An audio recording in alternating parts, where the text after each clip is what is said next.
بسم اللہ الرحمن الرحیم۔ حضرت ابو ہریرہ رضی اللہ عنہ سے روایت ہے کہ رسول اللہ صلی اللہ علیہ وسلم نے فرمایا، مجھ سے دین کے بارے میں پوچھ لو۔ صحابہ کرام رضی اللہ عنہم آپ صلی اللہ علیہ وسلم سے اتنے مرعوب ہوئے کہ سوال نہ کر سکے۔ تب ایک آدمی آیا اور آپ صلی اللہ علیہ وسلم کے دونوں گھٹنوں کے قریب بیٹھ گیا، پھر کہنے لگا، اے اللہ کے رسول، اسلام کیا ہے؟ آپ نے فرمایا، تم اللہ تعالیٰ کے ساتھ کسی کو شریک نہ ٹھہراؤ، نماز کا اہتمام کرو، زکوٰۃ ادا کرو اور رمضان کے روزے رکھو۔ اس نے کہا، آپ نے سچ فرمایا۔ پھر پوچھا، اے اللہ کے رسول، ایمان کیا ہے؟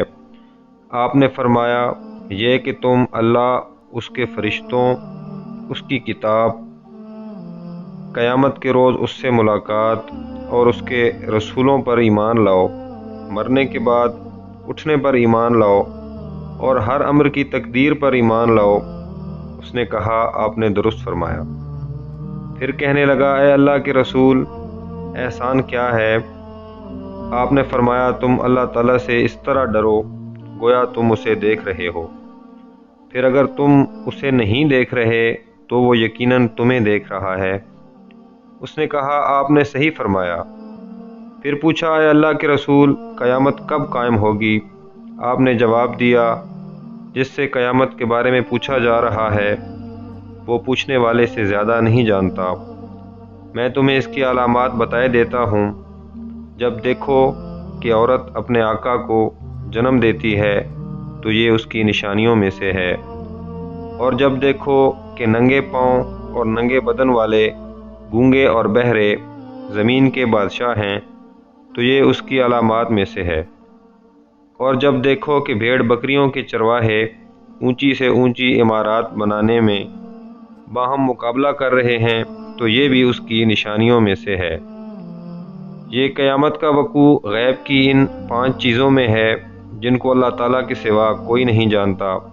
پھر آپ نے یہ آیت پڑھی، بے شک اللہ تعالیٰ ہی کے پاس قیامت کا علم ہے، وہی بارش برساتا ہے اور وہی جانتا ہے کہ ارحام میں کیا ہے، اور کوئی شخص نہیں جانتا کہ وہ آنے والے کل میں کیا کرے گا، اور کوئی شخص نہیں جانتا کہ وہ کہاں کس زمین میں فوت ہوگا۔ سورت کے آخر تک حضرت ابو ہریرہ نے کہا۔ پھر وہ آدمی کھڑا ہو گیا اور چلا گیا تو رسول اللہ صلی اللہ علیہ وسلم نے فرمایا، اسے میرے پاس واپس لاؤ۔ اسے تلاش کیا گیا تو وہ انہیں صحابہ کرام کو نہ ملا۔ رسول اللہ صلی اللہ علیہ وسلم نے فرمایا، یہ جبرائیل تھے، انہوں نے چاہا کہ تم نہیں پوچھ رہے تو تم دین سیکھ لو، انہوں نے آ کر تمہاری طرف سے سوال کیا۔ سبحان اللہ۔ اللہ رب العزت ہماری زندگیوں میں آسانیاں پیدا فرمائے۔ پیارے دوستو، مزید اسی طرح کی ایمان افروز ویڈیوز دیکھنے کے لیے ہمارے یوٹیوب چینل کو سبسکرائب کریں۔ شکریہ۔